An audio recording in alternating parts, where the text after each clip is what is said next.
জানিয়ে দিব এই মুহূর্তে পাওয়া সর্বশেষ আপডেট বাংলা সংবাদ। শুরুতেই শিরোনাম, এরপরেই থাকবে বিস্তারিত। স্মরণকালের সবচেয়ে ভয়াবহ বন্যার কবলে ফেনী।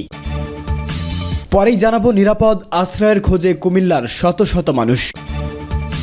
জানিয়ে দিব পাচার হওয়া টাকা ফিরিয়ে আনতে সহযোগিতার আশ্বাস সুইজারল্যান্ডের। এরপরেই জানিয়ে দিব ভারত আবারও রাজনৈতিক বন্যা চাপিয়েছে আমাদের উপর, বলছে হেফাজতের আমির। এবং সর্বশেষ জানিয়ে দিব নরসিংদীতে দুই গ্রুপের সংঘর্ষে নিহত 5, আহত অন্তত 30। সংবাদ শিরোনামগুলো শুনছিলেন, এবারে বিস্তারিত। স্মরণকালের সবচেয়ে ভয়াবহ বন্যার কবলে ফেনী। ভারত থেকে নেমে আসা পাহাড়ি ঢল ও ভারী বৃষ্টিতে কুমিল্লা, ফেনী, চট্টগ্রাম, খাগড়াছড়ি, নোয়াখালী ও মৌলভীবাজার জেলায় বন্যা সৃষ্টি হয়েছে। এর মধ্যে স্মরণকালের সবচেয়ে ভয়াবহ বন্যার কবলে পড়েছে ফেনী জেলা। ফেনীর রামনগর পয়েন্টে পানি বিপদসীমার 218 সেন্টিমিটার উপর দিয়ে প্রবাহিত হচ্ছে। ফেনীর একাংশ বাড়িতে পানি প্রবেশ করছে। এর মধ্যে ছাগলনাইল, ফুলগাছি ও পরশুরাম উপজেলা বন্যা পরিস্থিতি সবচেয়ে বেশি খারাপ। উপজেলাগুলোর পৌরসভা শহরগুলো এখন পানির নিচে, এতে বিপাকে পড়েছে স্থানীয় বাসিন্দারা। সড়কগুলো পানিতে তলিয়ে যাওয়ায় দ্রুত স্পিডবোট ও হেলিকপ্টারের মাধ্যমে বন্যা দুর্গতদের উদ্ধারের আবেদন জানিয়েছে বাসিন্দারা। ইতোমধ্যে সহযোগিতার জন্য সেখানে সেনাবাহিনী ও কোস্টগার্ড পৌঁছেছে। বন্যা পরিস্থিতির অবনতির কারণে বিভিন্ন এলাকায় বিদ্যুৎ সরবরাহ বন্ধ রয়েছে। ফলে অনেকের মোবাইল ফোনের চার্জ শেষ হয়ে যাওয়ার পর আর যোগাযোগ করতে পারছে না। এজন্য জেলার বাইরে থাকা বিভিন্ন মানুষ তাদের পরিবার ও আত্মীয় স্বজনের সঙ্গে যোগাযোগ করতে পারছে না। এদিকে কিছু মোবাইল টাওয়ার বিকল্প উপায়ে চালানোর ব্যবস্থা করা হয়েছে, কিন্তু নেটওয়ার্কের সমস্যা দেখা দিচ্ছে। পাহাড়ি ঢল ও বন্যার কবল থেকে রক্ষা করতে সোনাগাছি উপজেলার বড়ফেনী নদীর উপর নির্মিত মুহুরী রেগুলেটর 40টি গেট খুলে দেওয়া হয়েছে। এদিকে ফেনী থেকে ফাজিলপুর পর্যন্ত রেল লাইন পানিতে ডুবে গেছে। এজন্য চট্টগ্রামের সঙ্গে সারা দেশের রেল যোগাযোগ বন্ধ ঘোষণা করা হয়েছে। রেলওয়ে পূর্বাঞ্চলের বিভাগীয় ব্যবস্থাপক সাইফুল ইসলাম বলেন, ফেনীতে রেল লাইন ও রেল সেতুর উপর দিয়ে বন্যার পানি প্রভাবিত হচ্ছে। এই অবস্থায় ট্রেন চালানো সম্ভব নয়, তাই আপাতত ট্রেন চলাচল বন্ধ রাখা হয়েছে। পানি উন্নয়ন বোর্ডের বন্যা পূর্বাভাস ও সতর্কীকরণ কেন্দ্রের কর্মকর্তা পার্থ প্রতিম বারুয়া বলেন, ফেনীর রামগড় পয়েন্ট গত 24 ঘন্টায় 186 সেন্টিমিটার পানি বেড়েছে। পানি বিপদসীমার 218 সেন্টিমিটার উপর দিয়ে প্রভাবিত হচ্ছে। ভারত থেকে নেমে আসা পাহাড়ি ঢল ও ভারী বৃষ্টিতে বন্যা কবলিত 6 জেলার 43 উপজেলায় এখন পর্যন্ত অন্তত 17,96,248 জন ক্ষতিগ্রস্ত হয়েছে। এতে 1,90,000 পরিবার পানিবন্দী হয়ে পড়েছে। বন্যায় ক্ষতিগ্রস্ত ওই জেলাগুলো হলো কুমিল্লা, ফেনী, চট্টগ্রাম, খাগড়াছড়ি, নোয়াখালী ও মৌলভীবাজার। নিরাপদ আশ্রয়ের খোঁজে কুমিল্লার শত শত মানুষ। কুমিল্লার 14 গ্রাম উপজেলার গ্রামগুলোতে হাজার হাজার ঘরবাড়ি পানিতে তলিয়ে গেছে। ঘটনাস্থল থেকে বিবিসি সংবাদদাতা আকবর হোসেন জানিয়েছে, এসব গ্রামের কোথাও হাঁটু পানি, কোথাও আবার বুক অব্দি পানি উঠে গেছে। এই উপজেলার নলগড় গ্রামের শত শত মানুষ ভিটে মাটি ছেড়ে প্রয়োজনীয় জিনিসপত্র ও গবাদি পশু নিয়ে পায়ে হেঁটে নিরাপদ আশ্রয়ের দিকে যাচ্ছেন। কিন্তু মহাসড়ক থেকে কয়েক কিলোমিটার ভিতরে ওই গ্রামে বাস্তবে এমন কোনো জায়গা নেই যেখানে তারা নিরাপদে আশ্রয় নিতে পারবেন, জানিয়েছে বিবিসি সংবাদদাতা। উপজেলার চাঁদপুর গ্রামের বাসিন্দা মোহাম্মদ আনোয়ার হোসেনের কাছে তার গ্রামের অবস্থা জানতে চাইলে তিনি কাঁদতে কাঁদতে বলেন, অবস্থা খুবই খারাপ। আমার নতুন ঘর ভাঙ্গা সব শেষ। মাথায় মুরগির খাঁচা নিয়ে বৃষ্টিতে ভিজতে ভিজতে আরো অনেকের সাথে নিরাপদ আশ্রয়ের খোঁজে নিজের গ্রাম ছেড়ে কুমিল্লার লালমাইয়ের দিকে যাচ্ছিলেন আনোয়ার হোসেন। আর বলছিলেন, এখন আমার আর কিছু নেই, ভিটা ভাঙ্গা নদীতে তলিয়ে গেছে।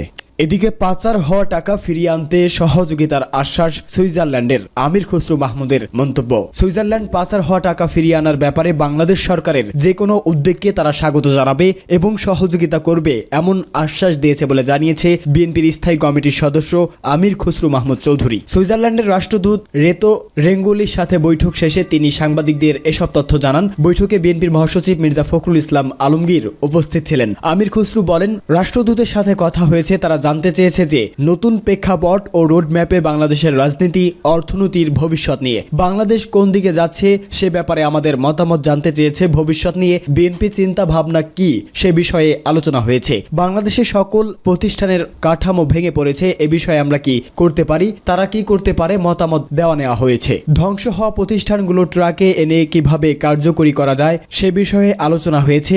এ বিষয়ে সুইজারল্যান্ড সহযোগিতা করবে বলেও আশ্বাস দিয়েছে। পাচার হওয়া টাকাগুলো টাকাগুলো ফিরিয়ে আনার ব্যাপারে আলোচনা হয়েছে জানিয়ে আমির খুসরু মাহমুদ চৌধুরী বলেন, সুইজারল্যান্ড সরকারের পক্ষ থেকে তারা বলেছেন সরকার আগের অবস্থানেই আছে, পাচার হওয়া টাকা ফিরিয়ে আনা ব্যাপারে বাংলাদেশ সরকারের যে কোনো উদ্যোগকে তারা স্বাগত জানাবে এবং সহযোগিতা অব্যাহত রাখবে। অন্তর্বর্তীকালীন সরকারের সময় নিয়ে আলোচনা হয় কিনা এমন প্রশ্নের জবাবে তিনি বলেন, বিদেশিরা রাষ্ট্রদূতরা দেশের জনগণ, একটি সময় নিয়েই অন্তর্ভুক্তকালীন সরকার নির্বাচন দেবে, বাংলাদেশের জনগণ তাদের ভোটের অধিকার প্রয়োগ করবে, তাদের জনপ্রতিনিধি নির্বাচিত করবে, এটাই গণতন্ত্রের মূল ভিত্তি। বর্তমান সরকার একটি যৌক্তিক সময়ের মধ্যে তা করবে। এ বিষয়ে অন্তর্বর্তীকালীন সরকার বা অন্য কারো সাথে দ্বিমত পোষণ করার কোনো কারণ নেই। অন্তর্বর্তীকালীন সরকারকে সে ব্যাপারে সহযোগিতা করে যাচ্ছি। ভারত আবারও রাজনৈতিক বন্যা চাপিয়েছে আমাদের উপর, বলছে হেফাজত আমির। ভারত আমাদের উপর আবারও রাজনৈতিক বন্যা চাপিয়ে দিয়েছে, আমরা অবশ্যই ভারতের এই আচরণকে রাজনৈতিকভাবে মোকাবেলা করব ইনশাআল্লাহ। বন্যা কবলিত ফেনী ও নোয়াখালীতে সবাইকে জরুরি সাহায্যের সহযোগিতা নিয়ে এগিয়ে আসার আহ্বান জানিয়েছে হেফাজতে ইসলাম বাংলাদেশের আমির আল্লামা মহিবুল্লাহ বাবুনগরী ও মহাসচিব আল্লামা সাজিদুর রহমান সংবাদ মাধ্যমে পাঠানো এক বিবৃতিতে একথা জানান। বিবৃতিতে তারা বলেন, ভারতের ছেড়ে দেওয়া পানিতে ফেনী ও নোয়াখালী বন্যায় ডুবে গেছে। কোনো সতর্কতা ছাড়াই ভারত বাঁধ খুলে দেওয়ায় সেখানে নজিরবিহীন মানবতার পরিস্থিতি তৈরি হয়েছে। হেফাজতের নেতাকর্মী ও সমর্থক সহ রাষ্ট্রীয় বাহিনীগুলোকে তাদের হেলিকপ্টার ও শক্তিশালী ইঞ্জিন চালিত বোটসহ জরুরি সাহায্য সহযোগিতা নিয়ে উদ্ধার কাজে এগিয়ে আসার আহ্বান করছি। দেশের আরও কয়েকটি অঞ্চলেও বন্যার তীব্র আশঙ্কা রয়েছে বলে আমরা জেনেছি। হেফাজত নেতৃবৃন্দ বলছে, আন্তর্জাতিক কনভেনশন অনুসারে উজানের দেশ কখনো অভিন্ন আন্তর্জাতিক নদীতে এমন কোনো বাঁধ দিতে পারবে না যা ভাটির দেশের নদী ব্যবস্থাকে ক্ষতিগ্রস্ত করবে। কিন্তু ভারত এক্ষেত্রে আমাদের সাথে সবসময় আগ্রাসী আচরণ করছে। আন্তর্জাতিক আইনের তোয়াক্কা না করে একের পর এক অভিন্ন নদীতে বাদ দিয়ে আমাদের নদী ব্যবস্থা ও কৃষি ব্যবস্থা দুটোরই ব্যাপক ক্ষতি সাধন করেছে। প্রয়োজনের সময় পানি দেয় না, কিন্তু প্রতি বছরই ভারী বর্ষণে নিজের স্বার্থে বাঁধ খুলে দিয়ে আমাদের সীমান্তবর্তী অঞ্চলগুলোকে বন্যায় ভাসিয়ে মানবিক বিপর্যয় তৈরি করছে। এসব বাঁধ ও বন্যা সৃষ্টি ভারতের আন্তর্জাতিক অপরাধ। আমরা আন্তর্জাতিক আদালতের শরণাপন্ন হলে ভারতকে এসবের জবাব দিতে হবে। তারা আরো বলেন, বাঁধ না দিয়ে প্রাকৃতিক নিয়মে অভিন্ন নদীগুলোকে চলতে দিলে উভয় দেশেই উপকৃত হতো, উভয় দিকেই প্রাকৃতিক দুর্যোগের আশঙ্কা কমে যেত। কিন্তু ভারত অন্যায্য বাঁধ বসিয়ে সব পানি একাই ভোগ করতে চায়, এটা প্রকৃতি বিরুদ্ধ অন্যায়। এসব বন্যা ভারতেই সৃষ্টি। বন্যায় নিহত প্রতিটি লাশের এবার ভারতকে চড়া মাশুল দিতে হবে। তারা বলেন, শেখ হাসিনার মতো একটি পুতুল ফ্যাসিবাদী সরকারকে আমাদের উপর চাপিয়ে বন্ধু রাষ্ট্র নামে ভারত এদেশে যেসব অনাচার করেছিল আমরা তার কিছুই ভুলিনি। ভারত সেসবের দায় এড়াতে পারবে না। দক্ষিণ এশিয়ার সবচেয়ে ভয়ঙ্কর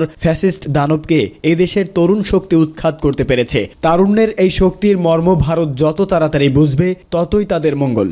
নরসিংদীতে দুই গ্রুপের সংঘর্ষে নিহত 5, আহত অন্তত 30। নরসিংদীর রায়পুরায় আধিপত্য বিস্তার ও জমি সংক্রান্ত বিরোধ ও তুচ্ছ কথা কাটাকাটির জেরে দুই গ্রুপের সংঘর্ষে টেটা যুদ্ধে ও গুলিতে 5 জন নিহত হয়েছে। ওই ঘটনায় আহত হয়েছে আরও অন্তত 30 জন। বেলা 11টায় উপজেলার শ্রীনগর ইউনিয়নের সায়দাবাদ গ্রামে এই ঘটনা ঘটে। এর আগে বুধবার দিবাগত রাত 10টা থেকে রাতভর দুই গ্রুপের মধ্যে এই সংঘর্ষ চলে। নিহতরা হলেন সায়দাবাদ গ্রামের ইসমাইল ব্যাপারীর ছেলে আমির হোসেন ও বাদল মিয়া, শাহিন মিয়ার ছেলে জুনায়েদ, বাঘাইকান্দি গ্রামের শাহাবুদ্দিনের স্ত্রী ফিরোজা বেগম, আব্বাস আলীর ছেলে আনিস মিয়া। নিহতরা সবাই ওই একই এলাকার সাহেব বাড়ির লোক। আহতরা জেলা সহ বিভিন্ন হাসপাতালে চিকিৎসা নিচ্ছেন। তাৎক্ষণিক বাকি আহতদের পরিচয় পাওয়া যায়নি। নিহতের স্বজন ও স্থানীয়রা জানান, শ্রীনগর ইউনিয়নের সায়দাবাদ গ্রামে আইল্লার বাড়ি হানিফ মাস্টার ও সায়দাবাদ বালুচর সাহেব বাড়ির নোয়াব মিয়ার দুই গ্রুপের মাঝে দীর্ঘদিন যাবৎ বিরোধ চলে আসছিল। বুধবার দিবাগত রাত 10টা থেকে রাতভর গ্রুপ দুটির মধ্যে এই সংঘর্ষ চলে। গুরুতর আহত অবস্থায় বাদল মিয়াকে উদ্ধার করে ঢাকায় নেওয়ার পথে মারা যান। পরে তাকে উপজেলা স্বাস্থ্য কমপ্লেক্সে নিয়ে আসেন স্বজনরা। বাকি আনিস সদর হাসপাতালে রয়েছে। আনিসের মৃত্যুর খবরটি নিশ্চিত করেছে নিহতের স্বজনরা। রায়পুর উপজেলা স্বাস্থ্য কমপ্লেক্সে আবাসিক মেডিকেল অফিসার রঞ্জন কুমার বর্মন বলেছে, 19 জন আহত অবস্থায় হাসপাতালে চিকিৎসা নিচ্ছে। একজনকে গুরুতর অবস্থায় নরসিংদী সদর হাসপাতালে পাঠানো হয়েছে। 4 জনের লাশ হাসপাতালে রয়েছে। রায়পুরা থানার ভারপ্রাপ্ত কর্মকর্তা সাফায়েত হোসেন পলাশ নিহতের বিষয়টি নিশ্চিত করেছে। এই ঘটনায় বেলা 1:45 পর্যন্ত 4 জনের লাশ হাসপাতালে পড়ে থাকতে দেখা গেছে। একজনের লাশ নরসিংদী সদর হাসপাতালে রয়েছে। রায়পুরা থানা পুলিশ সুরতাহাল প্রতিবেদন প্রস্তুত করছে।